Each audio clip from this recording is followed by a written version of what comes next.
Jireenyi walamni mirga uumamne fi sarbamne eenyu. Uummataan gabroomne qabsoon bilisomnaa kennaa hin eeggannu. Jireenyi walamni mirga uumamne fi sarbamne eenyu. Uummataan gabroomne qabsoon bilisomnaa kennaa hin eeggannu. Baga burumani badane intenyu hargoota gabrumma amma firaganu gani jivan lafenda bajar warega muda bane dijira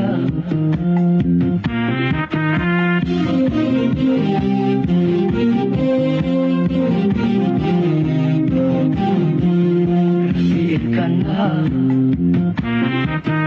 agafal manna limona irrenu tayyarab numosis nuwala bomsi irrenu tayyarab numosis nuwala bomsi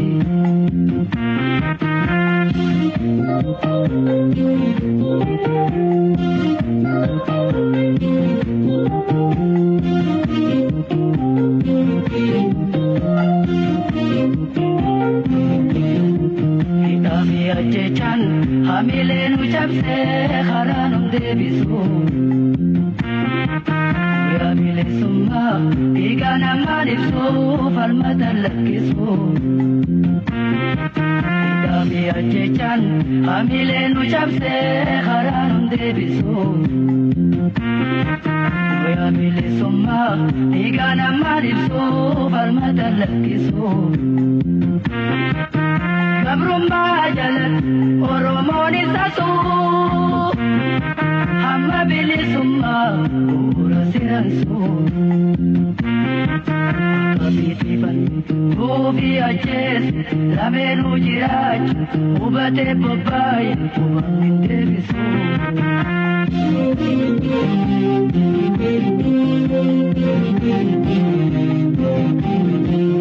Hirkannaa agafal manna limona irreenu tayyarab numosisi nuwala bomsi irreenu tayyarab numosisi nuwala bomsi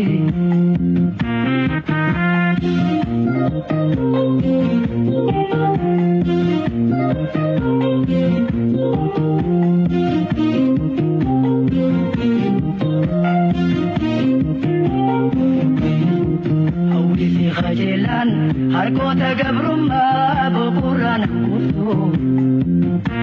qabsaa'utti citee cabee itti baqee lubbuun to'abatu. Hawwisii qajeelaan harkoota gabrummaa boqorraan guutu qabsaa'utti citee cabee itti baqee lubbuun to'abatu. Harambilisumma ibedali beita takelu punture gamatar kafata kahumurate mudi jebeifat hidabi ajechan tulu bukote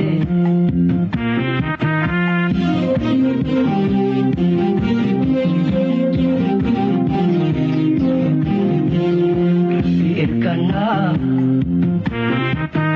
agafal manna limona irreenu tayyarab numosisi nuwala bomsi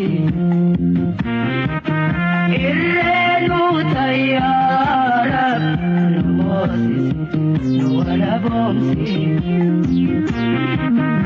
irreenu tayyarab numosisi nuwala bomsi. Ashama hordoftoota poodkaastii Ilmooroo kam ooltan, kam bultan, kam jirtu nagaadhaa fayyaadhaa jajjabaattu. Egaa gaaffii eessaa kaanee as geenye ka jettu kana sirnaan deebisuudhaaf qabsaa'ota qabsoo bilisummaa Oromiyaa keessatti qooda gurguddaa qabaataa turan takka takkaan affeeree hagaadhaa baay'ee irraa barannee jirra. Egaa qabsaa'onni qabsoo bilisummaa irraa qooda fudhatan bifa hedduu qaban. Isaan keessa seenaa qabsoo bilisummaa Oromiyaa keessa beekamaa kan ta'an Hawwisoo Caffee Gadaati. Miseensonni Hawwisoo Gadaa aartii qofaa miti. Akkuma Oromoo kaanii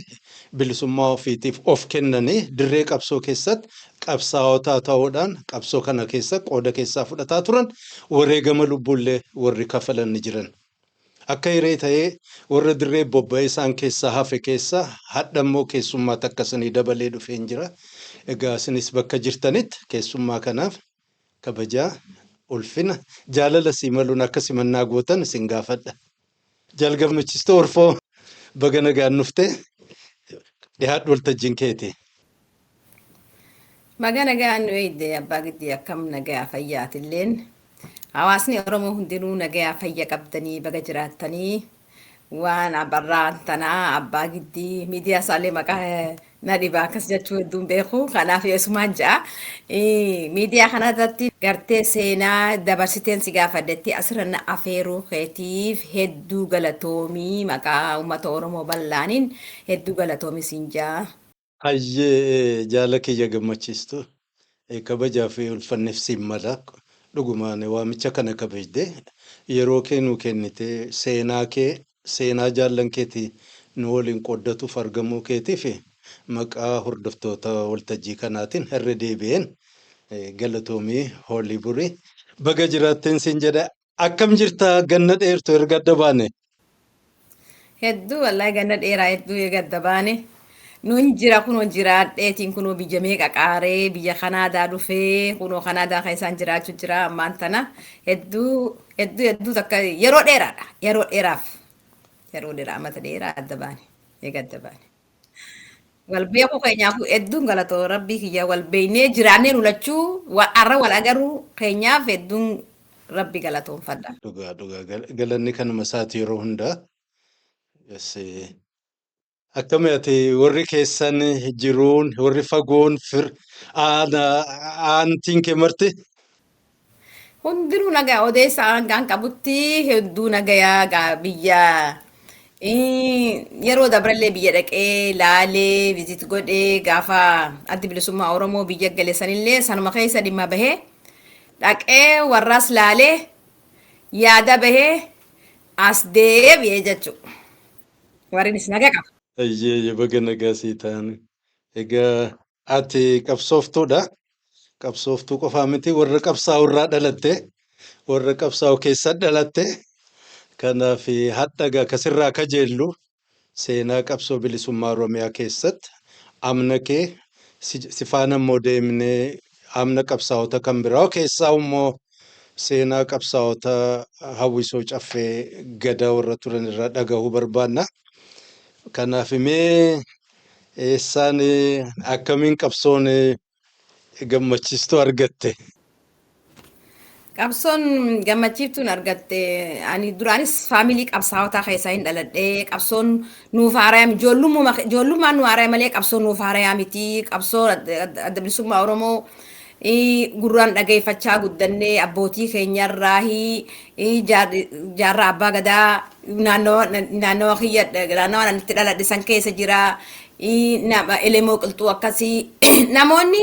silaa maqaa kana qaban hundinuu karaa naannawa tokkooti. Kanaaf nuti qabsoo dhagahaa guddannee dhagahaa dhalannee dhagahaa guddanne. Qabsoon nuuf haarayaa miti gartee itti seennee qabsaa'uutu yoo taate nuuf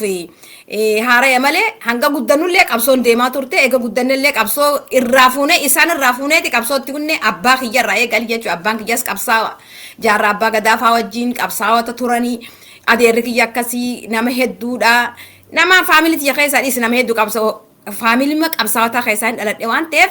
osuma waan kan haasofnu dhalannee guddannee abbootiin teenya nutti dabarsitee wareegama isaan wareegama kutanii Kanaaf qabsoo adda bilisummaa Oromoo 1991 itti dabalamee 1991 itti dabalamee maqaa Hawwisoo Caffee Gadaatiin ta'ee waraanummaan hin baradhee hawwisummaan hin baradhee san durallee kanatti dargii keessatti waan akka xiqqoo jajja'uu beekuu fi sanumaaf sanumaan itti fufee Hawwisoo Caffee Gadaa keessaan seenii Hawwisoo Caffee Gadaa keessaas naannawa Harargee kana keessa naannawa hedduu keessatti qooda fudhadhee namoonni awwaji qooda fudhadhee Hawwisoo Caffee Gadaa namoota akka Kadiir Sayid namoota akka Adam Haruun namoota akka Halloo Daawwee namoota akka gartee Himee Yusuf namoota gartee akka Fandishee namoota akka Abdiyuun nama hedduudha namni dhiiroo maqaa irraa fide Hullee Riphee namoota yaa Rabbi nama hedduudha namaan gartee Muusaa Turkii namaan hedduu jaalladhu keessaa Muusaa Turkii gartee namoota ati beektu kun namoota ati beektu amma akka Hullee Riphee kan hin jiru ati hin agarree namoota gartee eegas addaan baane gama keessan dhufne gaafa si wal agarru namoota hedduutti dhiifnee dhufne namoota akka Daraartuu Roobaa Hulanii Baruu nama hedduudha jechuudha namoota gaafa san wajjin sossoohaa turre hangan qabu namoota 30 oli namoota 50 oli shantamir gaaf makiina lama afaan nu deema yeroo hedduu warra akshinaa warra wallistoota yeroo hedduu makiina lama sossoone jechuudha makiinaa lama makiinaa kun sinjuu gaafa san makiinaa gubbaa banaa kanuma guuramneeti kanuma gartee akkuma amma waraanni mootummaa guyyaa utti yaana beekte nutis mootummaadha gaafa san mootummaadha maashaallah nutillee mootummaadha zamana sanitti hanga sanitti nutillee mootummaa turre kanaaf makiinaan nu jala yaatu qofti nu gaamee qasiin jechuu hin danda'u gaatu sun ta'ii fi qabnu tanu jala yaatu nutu mootummaadha gaafa san Hawwisoo Caffee Gadaa ta jala yaatu jechuudha. Adam Haruun nu garsiisa Kadiir Sayid nu garsiisa namoota babbeekamaa Fandishee mul'ataa nu garsiisa namoota Abdiyuun nu garsiisa nama hedduudha namoota Muusaa Turkii nu garsiisa Maftuhaa Abbaas tarmaan dagadhe keessa hin dagatin duuti isiillee wareegamtee jirti Maftuhaa Abbaas haadha mana Muusaa Turkii haadha manaan qabsaa'u jira gaafsan haadha manaatii fi abbaa manaa wajji qabsaa'u jarri kun lamaanu arra Muusaa lubbuun ni jira isi Rabbi rahmataa godhuuf addunyaa irraa tanarraa godaantee jirti Halloo Daawwalleen godaantee jirti Himee Yusufillee godaanee jira nama hedduu tokkoon nu harkaa godaanee jira gartee Rabbi rahmataa haa godhuuf isaan hundaafuu jannataan Rabbi haa qananiisu namoota seenaa babbeekamoo qabu namoota hedduu wajjin qabsoo tanarratti gartee hiraarfamne hedduu warra hidhame warra gartee ozoon hidhamin hiraa qabsootan yeroo dheeraa keessa ture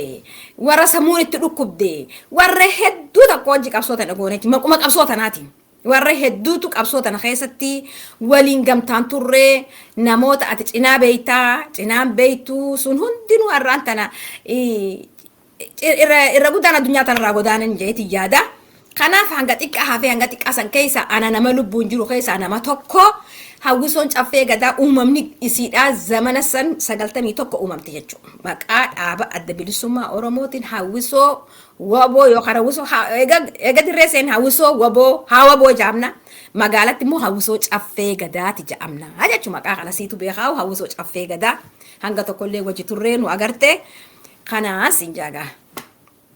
eegallii kana. Galatoomi hedduu galatoomi. Egaa eenyutu walitti isin qabanii yaadatta marra dura eessatti walitti dhuftan achi booda akkamiin leenjiin eessatti achi booda bobbaatanii biyya keessaa bakka hedduu garsiisa godhaa turtan ummata jajjabeessaa kakaasaa waraanas akkasumaan hamlachiisaa mee waan kana nu yaadachiisu qooda keessan kabara sanaa kabara chaartaraa. Bara Chaartaraa namoonni waliin nu qabe dadari walii qabamne lafa dadar jaamtu Harargee bahaa lafa dadar jaamtutti walii qabamne yeroo duraatiif bakki gartee addi bilisummaa Oromoo qubsumaan itti jabaatee itti guddatee itti leenjifatee dadari bakka hunda keessaa dadar kanatti nuti gaara mul'ataa irraayis bakka hombolcha irraayis dirree dhawaa irraayis ciroo irraayis namoota hedduu achitti akka walitti dhuftan jaanii hararguma guutuu jechuu gabaabdutti galamsoo irraayis zoonii qabdi bakki tun hundinuu awuraaja jaangaa gaafa sanii awuraaja gaara mul'ataa san keessa anafaatu dhufe namoota gartee akka Hawwisoottis turtan yoo jiraattan jaanii achirraa ogguma sanuu bifa hawwisootiin qaqqabanitu bifa hawwisoo bifa wallistu bifuma takka takkaan qaqqaba garuu gaaggusan niin beeksisa jechuu akkaan waa wallisuu danda'uu fi waa jechuu danda'u namoonni hedduun achirraa nama 60 bakka takkaa dhufne ijoolleen gaara mudatu nama 60 makiinaan akka reefu siin joo sun amma hawwisuusi jamte hawwisuusi sanirra guuramnee gaa nama 60 dhufnee dadari buune jechuu dadar kana keessaa dura waraana seentaa waraanutti baramtaa waraanutti kana keessaa kara hawwisoodha. Achuma keessatti si lallaalan akkaati wallisuu beektu akkaati akshina godhuu beektu waan tokko tokko amma maama sheekaa maama shoeebiitti beekta maama shoeebiifaadha gaafa sanii maama shoeebiifaa wajjin dhufne Qadir Saifaa achitti itti dhaqe warra duraagaa isaa warra ummata babbeekamoo waan ta'aniif isaan warra qooda gurguddaa duraanis kafalaa turan halloo daawwee Qadir Said Adama Arufaa achitti itti dhaqe nuti achi keessaa nu laalaniiti gama isaanii nu fidan jechuudha. Gama isaanii fidan malee bakka alchaayyaa beeksisaa keenya ni beeyta ijaan arguu baatullee beeksisa keessatti ni beeyta bakka alchaayyaa kanaatu achi keessaa namoota akkanaa nu dhufee nu laalee achitti dhufee nu bakka hawwisoo san dhayne jechuu barnoota waraanaa fi leenjii fixannee jechuu achitti dhayne kanaaf eegalliin keenya akkitti dhaynees akkasii isaanittis achitti dhayne maqaa kana baafatanii jiranii abdi qopheen naannawa san bulchaa jira. Akka siitii magaalaatti abdi qophee bulchaa jira. Abdi qopheen kun walaloos barreessaa duraanis beekamaa nama beekamaa artistii keessattis nama beekamaa reediyoo haasa'uu keessattis nama beekamaadha. Nama qooda guddaa qabsoota dirree qabsoollee nama ture gaheesaa kafalaa ture isaa fi Adama Arufaa warra naannoo tokkooti dhalootaanis illee naannoo tokko warra gartee gahee adda bilisummaa Oromoo keessa gahee guddaa qabu waan ta'eef achumattiin itti dhaqee jechuudha abdi qopheesse. Achittiin itti dhaqee gaafa san uumamni hawwisoo aba'oo kana akkana hawwisoo gartee hawwisoo ta'an uumamnis akkana haa waraana keessaa fidanii kaanis gartee achumatti itti dhaqnee warra waraana barachuus hin taaneef hin dandeenyeef gartee gaheen isaanii kana keessa hin jires achumatti waliin qabanii halloo daawweetis achumattiin itti dhaqeeyanii akkasittiin waan kana waliin uumuu dandeenye waliinis gartee hojjechuus itti fufnee jechuudha. Hawwisoon gaafsanii hawwisoo cimeessaa, hawwisoo jajjabduu, hawwisoo gartee gahee qabdu, gahee Oromummaallee san dura qaban. Gahee Oromummaallee akka Adama Aruun dirree qabsoo warra ture, akka Kadiris nama beeku, halloo daawwetis nama beeku, nama gartee waan kana keessatti qooda guddaa qaban duraanillee waan gahee amma itti dhufanii akka nama haaraya osoo nuufi gusan haaraya malee isaaniif wanni kun hundinuu warra if beeku warra sabboonummaa keessattis duraanis qabaachaasis ture warra afaan Oromoo wallisaatis ture afaan Oromoo gaafa gartee afaan Oromoo afaan reediyoo cabsan jaan kan hunda jarri kun keessa jiranii Ali Shabbolleen silaa hawwisoo tana keessa hawwisoo inni kara Finfinnee kote silaa hawwisoo tana keessa ni jira isaan inni warra Finfinnee kote keessaa tokko jechuudha Ali Shabbol warra Finfinnee kote sila jarra kana wajji jira garuu hawwisoo Finfinnee keessa kute inni xiqqoo isaan karara warra magaalaatiin fakkaata inni magaalaa hore hawwisoo san keessatti akkasitti inni kara hawwisoo Finfinnee ta'e gaafa san akkasi uumamni hawwisoo tanaa hawwisoo caffee gadaa uumamni si akkasi nama hedduudhaan uumamte jechuudha. Hayyee mee garsiisa bakka garaagaraatti wayita sana deddeemtanii ummata tajaajilaa turtan waan yaadattume keessaa magaalaa takkaa'u waraana bara Chaartaraa sana. Wanni ni yaadadu abdi qopheen akkasiitii magaalaatti bulchaa tureen sinjee akka gartee bulchaa adda bilisummaa Oromoo hoogganni bakka san jiru Nadhii Gammadaati. Nadhii Gammadaatu bakka san jira. Nadhii Gammadaa kun gartee warra itti gaafatamaa warra naannawa sanii waan ta'eef hoggana guddaas waan ta'eef bakki toon dura itti agarsiisa godhu dadaruma sanii dadarsan Oromoo kutaa 11tu achitti leenjifama. Oromoon kutaa 11 bakka sanii leenjifamee leenjii achirraa baha. Kana warra gartee leenjii yeroo duraa warra kutaa 11 leenjii yeroo duraa bakka itti eebbifame dadarsa waan ta'eef dadaruma san irraahi agarsiisa eegalle jechuudha. Agarsiisa achumarraa eegalleeti waraana guddaa dabballee gaafsan irra guddaa dabballee leenjisanii dabballee hedduminaan waraana hedduminaan leenjiin achi xumuramtee Kan inni keessatti argamu jechuudha. Achi xumuramtee achirraa bobbaan eegalamte waan taateef nulleen achumarraa agarsiisa san eegallee wallee gaafa sanillee taniin dura itti adda bilisummaa Oromoo keessatti ittiin beekame sanillee sinjee si yaadachiisuu ni danda'a. Gaafa san keessatti kanaafuu gaafa san biyya meeqa Oromoo yoo bal'inaa maali namaa gadi ilmoon namaa hundi bilisummaa qabdi teessoo ka'ii dhaabbattu deemoon nadhuu hadoodi saba koo bilisummaa dhiigaan barbaadi jaarraa tokkoon dura bilisummaan turre guuzaan nu yaafatanii habaashaan hurree nu mare adda adda nu baasanii nu masheensanii hiree hundaan haa gurmooynu bikkayyuu if jaarre kanaanin beekama gaafa san beeyte hedduu kanaan Oromoon guutuun na beeyti hedduu kanaanin beekamuu ture wallee gaafa sanii san keessa ani guyyaa san kanaan jee waraana bilisummaa Oromooti kachitti eebbifamee fi yeroo lama kachitti eebba godhamee dabballee bilisummaa Oromoo warri eebbifate dabballee guddaa eebbifamee gaafa san maaliif kutaa 11 achirraa hiramti jechuudha zamana sanitti kutaa 11 achirraa hirama ta Wallagga deemtuu ta Jimma deemtuu ta Walloo deemtuu ta Elibaabur deemtuu ta Harargee deemtuu ta Boorana Arsii deemtuu ta Baalee deemtuu kana hunda achirraa hirama waan ta'eef zamana san namni kun hundinuu gurran nu fudhateeti afaanitti illee nu fudhatanii galan jechuu biyya isaanitti namni bakka dheennetti nu hin beekne hin jiru yoo wallee tana jiru namoonni gaafsa lubbuun jiru namni na beekne tokkollee nu hin jiru kanaaf hedduu kanaanin beekamu ture gaafa sanitti sila arra namni biraatis na cinaa jiraatee naa wajjin seenaa kana hime gartee namoonni akka halloo daawweefaan sila seenaa kana hime hedduu gaa maaliin godhagaa addunyaa tara namuu jiraachuun taa'u namuu ni yaa'a galaanuma addunyaan galaanuma kanaaf nama hedduun kanaanillee kanaanin beekamuu ture namninis gaa qooda fi kafaluu qaba na caalaa warri kafalee isaanii jechuun barbaada kanaaf kanaanin beekamu ture dadarirraa dura kaanee jechuu barbaadeeti magaalaa biraatis tagartee dadaritti aantee tadhayne galamso baddeessattis baddee akkasitti buqqaanee baddeessattis eeyba waraanaatii fi eeyba dabballee jira gaafa san baddeessaas achi dhayne achittis eeyba goone hawaasanii garsiifne hawaasanii dammaysine achi bira kunne galamsoo dhayne galamsoo garsiisne qubsumaa wachi godhanne wallee hedduun achi galamsoo dalagamte jechuudha irra caalaa wanni gartee Oromoo tana keessa facaate irra guddoon galamsoo dalagamte jechuudha galamsoo qubsuma godhanne galamsootti hujii eegallee hujii kana agarsiisa godhaa biyya hedduu deemne galamsoo galu biyya hedduu deemne galamsoo galu baadiyyaa Harargee tana guutuu deemne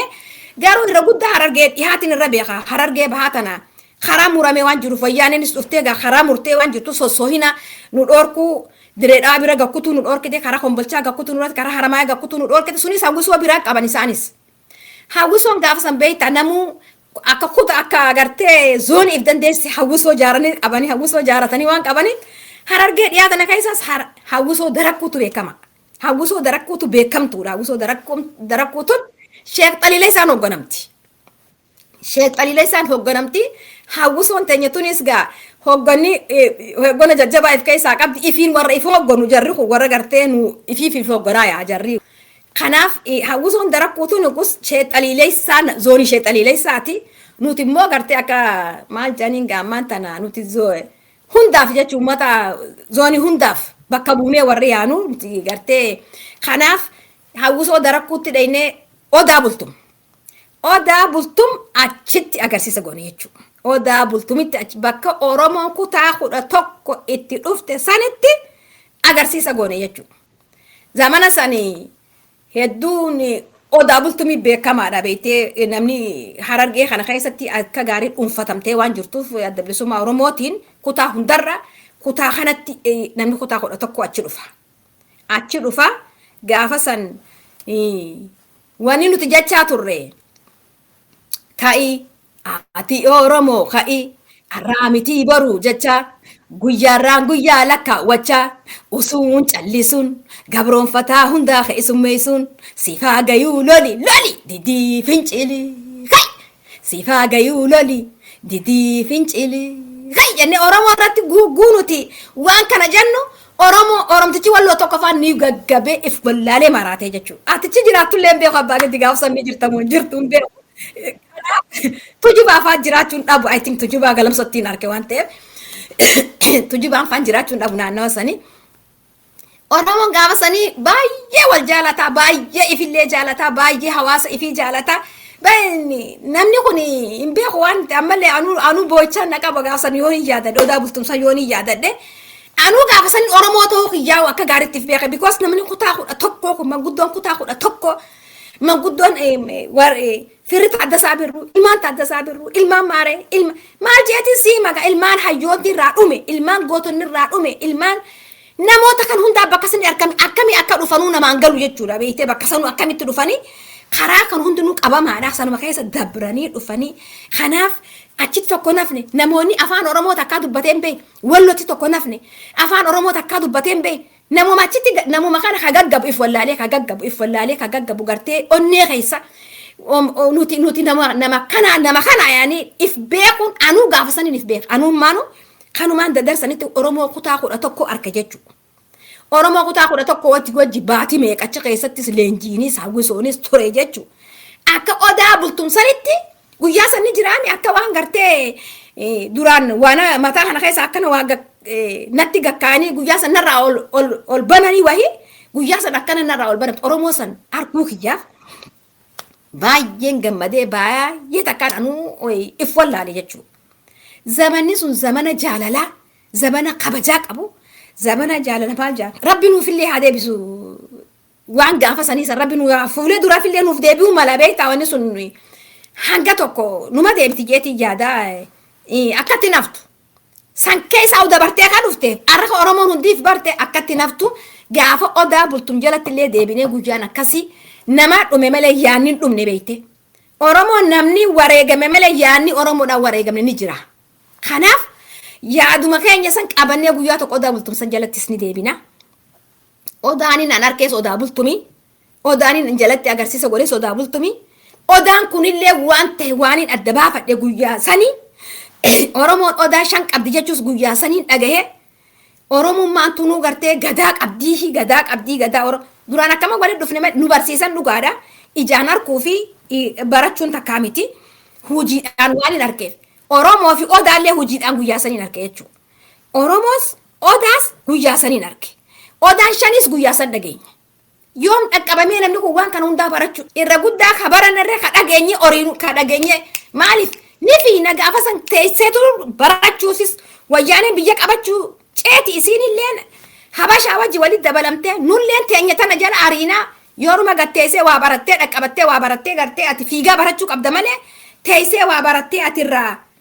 waan kana qopheessu hin jiru maaliif ka deemnee barannee turre guddaa jechuu barbaadeet odaa bultumis oduma san jalatti achuma nu barsiisan achuma seenaan himame seenaa 11 namni seenaa 11 qabuuf namni biyya 11 qabus bakka sanii wal agarre waan ta'eef odaan 5 achuma dhageenya jechuudha. Osoo deemnu barannee jechuudha kanaas odaan 5 ta'us Oromoo kutaa 11 ta'us haachitti nu himanii malee hojiidhaan Oromoo kutaa 11 agarre. Manguddoo kutaa 11 Oromoo kutaa 11 Hawwisoo kutaa 11 dabballee kutaa 11 irra guddaan achi waan jirtuuf namoota kan hunda guyyaa meeqaaf achi turre jechuudha. Waan guyyaa tokko dhuma waan taateef miti barkuun ammoo kan hin himu jiru waan namoonni baatichi fixanillee ni jira waan kana qopheessuu fi gartee manguddoota na bakka godhuu fi teessisuu fi addaan hiruuf kutaa 11fis addaan hiruu fi namu goojja qabachi keessatti goojjoo kutaa 11 jira gaafa san goojjoo kutaa 11 jira abbaa gadaa san goojjoo abbaa mana abbaa galma abbaa gadaa san kutaa 11 tuchi ijaarame galma abbaa gadaa san sanun adda hiruu fi garsiisuu fi barsiisuu dabballumaan gartee gubbaarraa gadee maaliin sinjaga karaa shawarraa ta dhufte ta wallaggarraa dhufte ta ilibaabirirraa dhufte ta jimmarraa dhufte ta booranaa dhufte ta asirraa dhufte kutaan 11 dadari baratamee sinje kunuun isa dhaqeetti seenaa kana barsiisa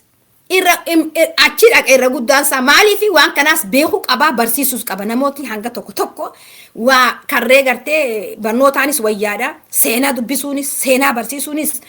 harkaa qabanii sammuu qaban achittuu hanga tokko nama barsiisee jechuudha. Maashaallah achittuu nama barsiisee gurra namaattis qicee sammuu namaattis qicee nama kana gallakkisee jechuudha. Kanaaf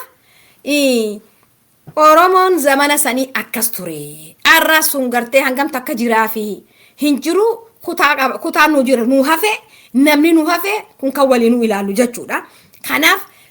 gaafni sun gaafa akkanaa ture bakka itti irraa eegallee bakka itti dura gartee agarsiisaa sitti goone tokko dadariin siin jee lama odaa bultumiin sadaffaa baddee isaan siin jee amma ka galamsoottiin si dhaqa galamsoo kana gaafsan bulchaan dhugaa saba kakkooti. Bobbaasaa gadaa fa'aa naannoo kee jiraachuun dhabu inni faalleen achi jira. Gaafa san ajajoonni isaanii ajajoota wallaahi ajajoota kabajamoo jaalatamoo ummata gartee qabsaa'ota dhugaadha. Ummata qabsaa'aa fi qabsaa'aan dhugaa adda. Oguu namni tokko abaluun qabsaa'aa namaan jiru dhugaa qabsaa'aadha. Abalu qabsaa'aa dhugaatii fi qabsaa'aan adda. Qabsaa'ota dhugaa ka dirree qabsoorraa dhufe ka amata meeqa gartee humna ifiyyuus godhee waraana wajjin hufee ka'ee jiraachisee jiraatee lubbuudhaan dhufe keessaa bobbaasaa kana dhugaasaa bakka kootii fi bobbaasaa gadaatu bakka san jiraa jechuudha. Achitti itti dhayne isaanillee achitti gartee galamsisanii qopheessanii nuufii gartee hawwisoon daragkuutiin siin jee seexaniilee isaan ammas naannawa san jira seexaniilee isaanis naannawa san jira. Qabsaa'ota dhugaatii hoggonoota dhugaa gartee Oromoo wajjin fudhatama Oromoo bira qabu jaalatama Oromoo bira qabuudha isaan waan ta'aniif achitti itti dhayne achitti isaan sanuu gaafsan agarre nutummaanuu ijaanillee gaafasan agarre nutilleen isaan achi dura nadhiifaa agarree buruusa boruufaa agarree atoomsaafaa agarree achi dura karaa dadarkanii siin jiru kanatti namuu zoonitti adda hiramee waan jiru zoonii isaanii kana dhayne nutilleen amma. Zoonii isaanii kana dhayne zoonii dhugaasaa bakka koofaan keessa jiran bobbaasaan faan keessa jiran kana dhayne jechuudha. Achitti agarsiisa goone achitti nu qaba gaafsan biyya nuti mootummaadhaan nu qaba mana iskoolaa nu qaba ofiisa mangistii nu qaba mangistiin gaafsanii nuyi. Inshallah malee numa hafuuru numa jira. Qilleensi numa jira ittuma deebuu teenya yoo rabbi jee kanaaf nuyi jechuu gaafasan ofiisa mangistii san hunda dhayne ofiisa adda bilisummaa Oromoo ka maqaan isaa alaabaan isaa ka baruun oguu achi as laalte waan biraa kana dhayne visit goone isaanillee laallee bakka itti nu qopheessa sanitti agarsiisa goone bakka nu qubachuu qabnu nu qubanne achitti barre maal jeetiin simattoo kana tulluu gubbaala achi wal teenyee akkana daawwannaan siyye mootummaan gaafasi nuyi waan ta'eef. Kanaaf zaman akkasiiti baay'ee takkaan seenaa bal'aa dabarsanii adda bilisummaa Oromoo keessatti seenaa bal'aa ka himamee dhumne waan arra qofa fixuu miti deddeebinee yoo gartee guyyaa biraatis himne malee waan gartee ammatti himnee fixunnu waan ta'e hawwisuma keessatti yoo finne malee tuntarma hawwisoo qofa arraa fi tunuun dhumtu seenaa bal'aa waan qabduuf jechuudha. Kanaaf achitti agarsiisa goone agarsiisa bal'aa goone. Achuma naannawummaan sunuu galamsummaan sunuu bar biyya guddoodha akkana shir jennee baadiyyuma isiitu deemnee keessaa fixuu dadhabne agarsiisa goonee keessaa fixuu dadhabnee naannawa zoonii sanitti galamsoo magaalaa agarsiifnee magaalaa galamsoo irraani deemnee waaccuu agarsiifnee deefoo agarsiifnee bakka hedduudha gamaqoota isaanii hirraanfadhee gubbaa qorichaa baanee zoonii kanarraa finnee ammallee machaaratti dabarree machaaraa sana amma qobsinti teenya galamsoon sinjee bakki irraa bobbaane itti gallu galamsoo waan taateef achirraa deemnee machaaraa dhayinee machaaraa agarsiisnee achirraa deemnee miicata dhayinee miicata hogguun miicata agarsiifnee zoonii isaanii hunda waliin agarsiifna deemnee jechuun guyyaadhaan arra as agarsiifnaa lafa sanillee maqaa babbeekuu baadhu boru achi agarsiifnaa iftaan achi agarsiifnaa akkasitti deemnee machaaraa miicata laga darbaa dhayne laga darbaa daangaa harargeetii fi daangaa arsii jechuudha. Daangaa sadii waliin dhufa arsii harargee baale daangaa kusadeen akkanatti waliin dhufa laga darbaa san dhayne laga darbaa sanirraa achitti agarsiisa goone achitti agarsiisa sanirraa guyyaa san gartee sila guyyaan sun guyyaan hawwisoo dhumtu jechuudha. Guyyaan seenaan bal'aa ittiin dalagame guyyaa sani. Wayyaaniin achi nutti dhufte dhukaasa hamaa nutti goote humna guddoo maaliif karaa nuti yaanu kana isiin achi nutti buute. Karaa harargee keessaan akkanatti nutti dhufne karaa achi keessaan achi nutti gad dhufte jechuudha. Karaa isii beeka karaa dhufte achi nutti dhufte qaxxaamuraan achi nutti dhufte Kanaaf gaafa sanii Juhar Mahammad guyyaa sanii bakka sanitti arge. Juhar Mahammad laga darbaa kana keessatti guyyaa san arge laga darbaa bakka nuti Hawwisoo agarsiisa goone kana keessatti Juhar Mahammad arge. Achitti ilma xiqqaa mala fa'aa ol ka'uu gartee namaa seenaa namni qabu tokko numaa himaatumaan deema laal. Gartee Juhar Mahammad guyyaa sanii bakka sanitti arge ilma xiqqaa gartee nama ammaa tana lafa xuxuxu kana gartee guyyaa sanii argee halluu daawwee akkanatti ilaaltee mucaa bareedaa kana itti akkanatti ilaaltee anilleen akkasitti dhudhungannee kanatti lafa tana fi ilaal maallaqa lafa bubbeellee fuudhee akkana nuuf as keessa nu gugguree bakka nurraa gammadee akkanatti fiiga beeytee guyyaa saniin argee eega san Juhar Mahammad ta'uu ammaan tanaan adda baafadhee beeku bakkalchaan naa himee malee Juhar Mahammad ta'uun beeku eegumaan ka ammaan tana biyyaas deemee inninis Juhar ta'e inninis Juhar ta'een beeke malee gaafa san xiqqaadha hin beeku gaafa saniin ganda inni itti dhalate saniin dhaqa jechuudha. Akkuma nan gaafa biyyarraa ka'e akkanatti wixxifadha nabee kan akkuma waan nama keessa jiru ni beeyta beeyte gaafa sanillee innillee akka kiyyaa sanii wixxifata dhala akkana wixxifatee gartee ijoollee akkana xulxuxxoo jettu kana laal akka nu jala fiigee nu laalee bakka hagis nu godhee wallee tanarraayis gammadee akka nu keessa fiigee isaan nama keessaa faxina ganta san keessa isaatitu nama ijoollee faxina gartee waa gochuu dandeessuuf yoo bishaanillee nama obaaftu maal jettu akkatti Juhar ta'uu amma gaaninis guddatee nama tahee Juhar tahee jechuudha. Maasha Allah tabarakallah mallee rabbitti haa ta'uufi gaafa san Juhar Mahammad ganda inni itti dhalate guyyaa saniin dhaqee isaas arkee amma innis Juhar ta'ee qabsaa'uus ta'e maasha Allah kana gaafa saniin achitti arkee seenaa isaaniillee akkasitti namni achi naannoo sanii hundi himee gaafa saniin isa kana arkee maasha Allah. Ara inni nama ta'e kun addunyaa tana deemaa jira jechuudha. Ani inni arraan tana seenaallee himaa jira maasha Allah. Kanaaf ganda inni itti dhalate seenaaf hin hime amma seenaa ganda Juhar itti dhalate laga darbaa sanii caancoo laga darbaa kutaa Arsii san keessa daangaa Harargee fi Arsii fi Baalee kanaan sinjee. Kanaan achirraahi uummanni kun achi nu dhufee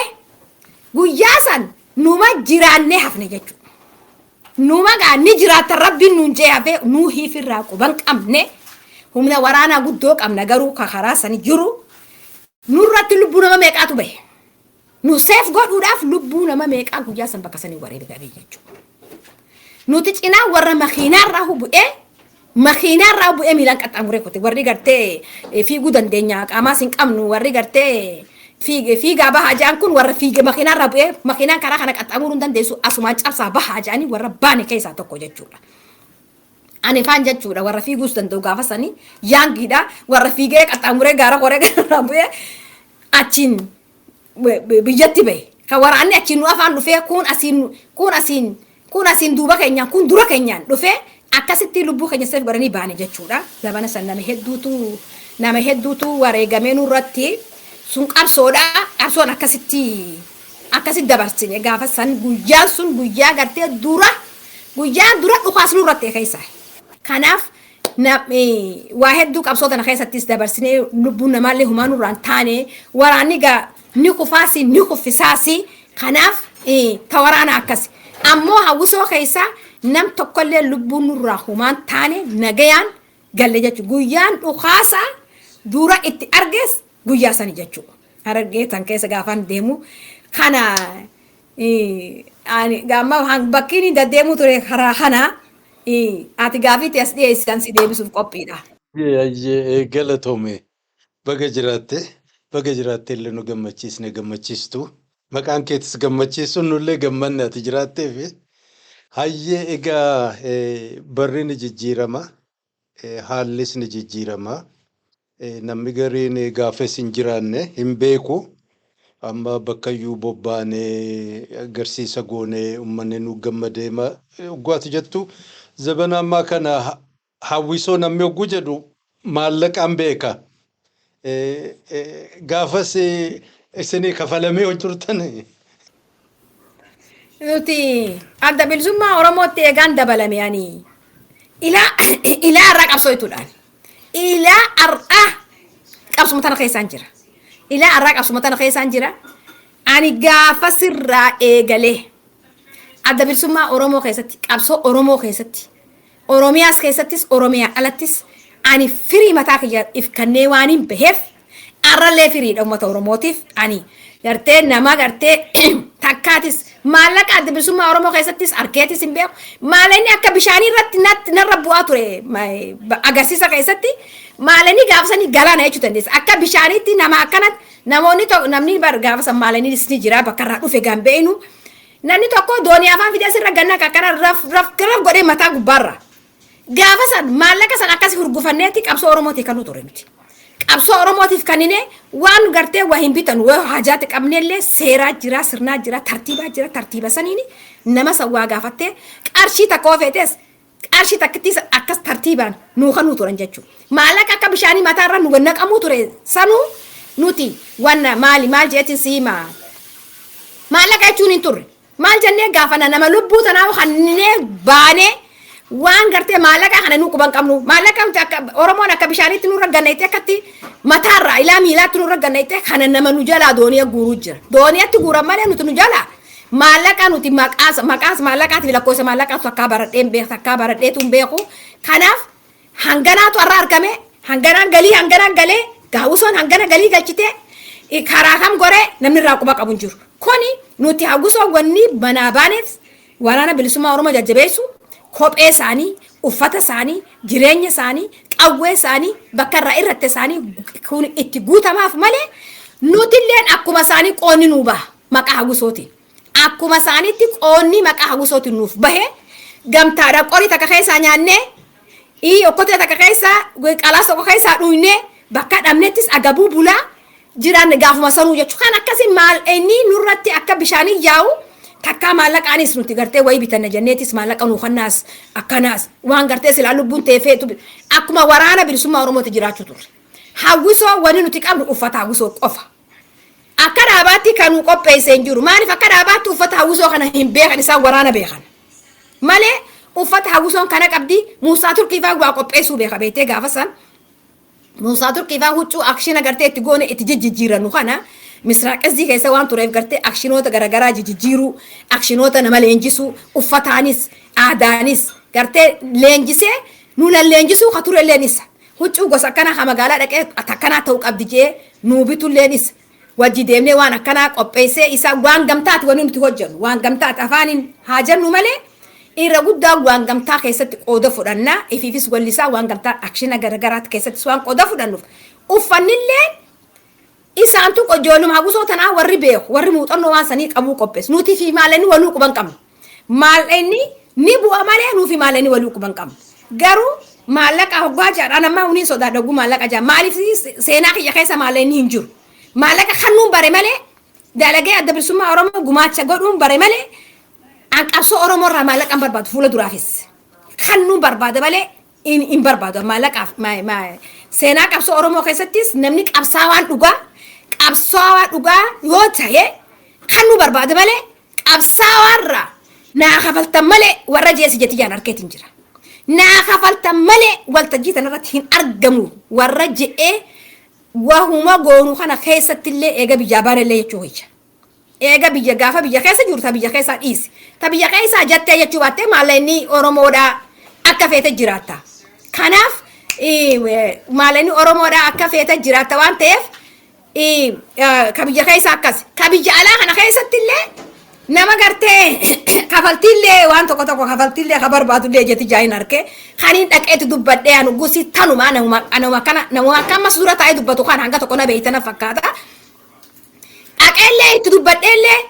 akkamiin maallaqallee nama gaafattaati bar qabsoodha bakkittoon tun bakka qabsooti malee bar bakka dirijjitii ati irra haasotu sanii miti bakkittoon bakka qabsooti akkasi siigaltee dubbiin jee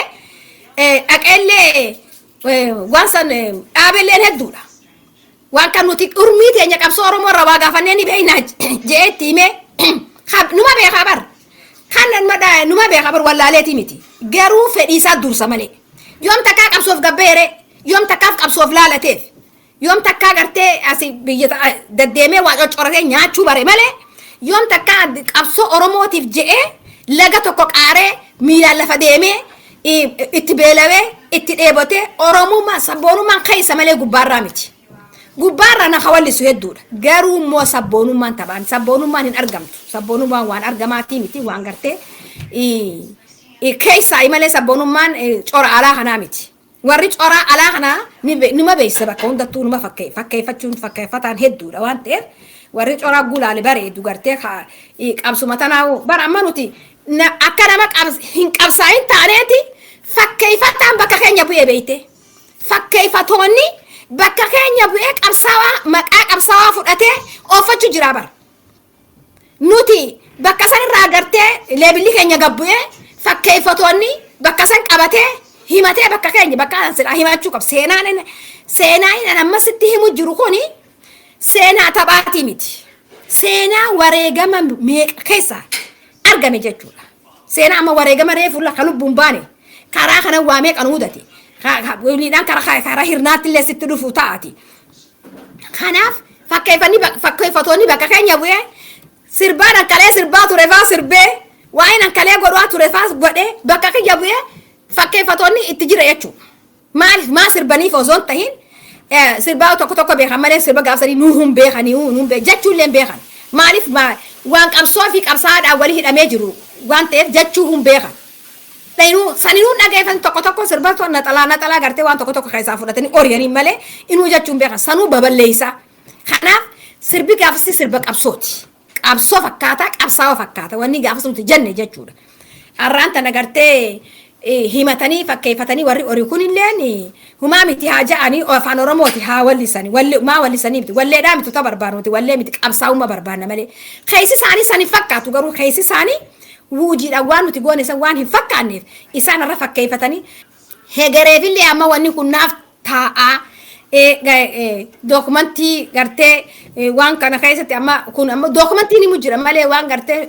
ifii keenya goone kun dokumentii waliigalaatiin himu jira. Kanaafuu haasa'u si dheeresse akkas wanni godhaa turreen akkasii wanni godhamaatis jirus kana kun amma mataarraa tuuyne malee irraa tuuyne mataarraa tuuyne ni eegalle malee bar hin dhiyaattu ni eegalle malee hin dhiyaattu bar ni eegalle gartee ni eegalle malee hin dhiyaattu seenaan Hawwisoo Caffee Gadaatis hin dhiyaatu hedduudha bal'aadha. Kanaaf mee tana ammaas maratti itti fufama. Dura barakaa argadhu dhaamsa hedduu bareedaa mishaa ta'e nu dabarsite abdiin qaba gaa hordoftoonni sagantaa kanaa keessaa immoo warri xiqqoo amma qarree fi qeerroo jedhaman umriidhaan waan bara sana ta'aa ture hin beeyin achi booda dhalatanii guddatanii wareegama qaqqaalii Oromoon hedduu qaqqaalii ta'an bilaashan qabsoof jecha jireenya ofii lubbuu ofii tureeganii gaafas namni maallaqaaf fiigu dantaaf oriiwwan turre namuu lubbuu ofii maaleyyaa waan Hawwisoo agarsiisanii lubbuu ofii warra kenne qabsoon sun egaa bifa hedduu wareegama qaqqaalii kafalte isaan keessa Hawwisoon keessaa Caffee Gadaan tokko kana nu yaadachiisuutiif galatoomi Jaal Gammachiftuu. Egaa asirratti raawwatu seenaan Caffee Gadaa agarsiisa itti fuftanii barri Chaartaraa sunis hin turre dhumate maaltu isin mudate akkam taatan achiin booda qabsoo bifa kam qabu keessaa qooda fudhachuun isin mudate. Gaariidha. Bakka takkaan dagadeemeeti dabaluu bakka dagatamuu qabne dirreedhaa magaalaa guddittiitti agarsiisa guddaa goone magaalaa guddittiitti agarsiisa guddaa goone akka malee ummanni Harargee ni beekta waan isii mun qabu sabboonummaas keessa turtee qabsoonis keessa turtee dabalummaanis akkasuma waan haareetti isaanii wannaa miti akka malee gammadanii Hawwisoo san achitti illee agarsiisa bakkatti goone keessa bakka gurguddoon qabdu dirreedhaa Odaa Bultum Dadar Galamsu kana kun amma zooniidha bakka itti wanna taane dirreedhaa akkaan ozoon biran kun itti deebi jechuu barbaadeetti ozoon biran kun itti deebi'oo hirnallee sun seenaa balaa guyyaa biraallee itti deebuu dandeenya. Dheerata jeeti. Kanaaf lafti guddittiin magaalaan guddittiin Harargeen qabdu seenaa akka nama biyyumaafu akka lammaffaati jenna fakkaata dirreedhaan tuni biyyattii san keessattuu akka biyyumaafu biyya Itoophiyaa san keessatti akka nama magaalaa lammaffaati hin beeku. Gaafas akkas ture gaafsa magaalummaan beekamtuu magaalaa san turte magaalaa san keessa agarsiisa guddaa goone achi bira dabruun dhorkite duuba wayyaaneen dirreedhaa san irraa goldan makka hombochetti haramaayetti awwadaayitti akkana keessa baanee adaree biyyootiin akkasi qaarree isla hombolchafaadha hin jennee gaa zoonii Harargee kana jechuudha Harargee bahaa jechuudha kun Harargee bahaa keessa deemuu hin dandeenye karaan kun bakka meeqa cufaadha. Harargee bahaa guututti Harargee dhiyaa keessatti siime kana hunda kareefu keessatti goone Harargee bahaa keessatti Hawwisoo biraatutu achi booda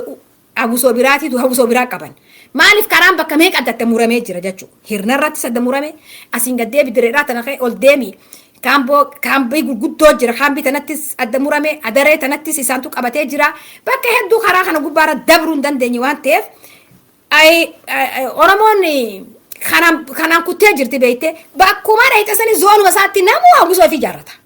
Namuu Hawwisoo fi ijaarratee Hawwisoo agarsiisaatti fuufata Hawwisoo kophaa mataa isaa qaba zoonii bahaa Harargeetis kophaa Hawwisoo bakka shanfaa qabanii isaan kasaanis itti fuufatan nuti numa Hawwisoo Harargee dhiyaatan keessatti turree taaneewu achumaan hafneewu kanaaf kan eegee fixannee boodallee dadaritti dachaane dadarrirraa amma haalinis hammaachaa dhufuudhaan yeroollee yeroo gabaabduudha beektaa hadisiin yeroo gabaabduu tana keessatti waan dila kana goone jechuudha Oromoon gaafasan yeroo gabaabduu ati beektu kana keessatti waan dila kana goone kanaaf silaa inumaa amata osoo amata lamata bannu harkaan bahu turtee bara Oromoonis dammaqaa dhabu abbaan garaatti seddummachuudhaaf gartee oppiidiyoonis tuftee waan kana keessa seenuudha kanaaf osuma sabboonummaan kunis walitti heddummachuudhaan kam qabannee kam dhiisaa abdii bilisummaa Oromooti sogguusan nama kanaafu haara'ee ta'uudhaan eenyu Oromoon tahinii addaan wallaaluudhaan kanaaf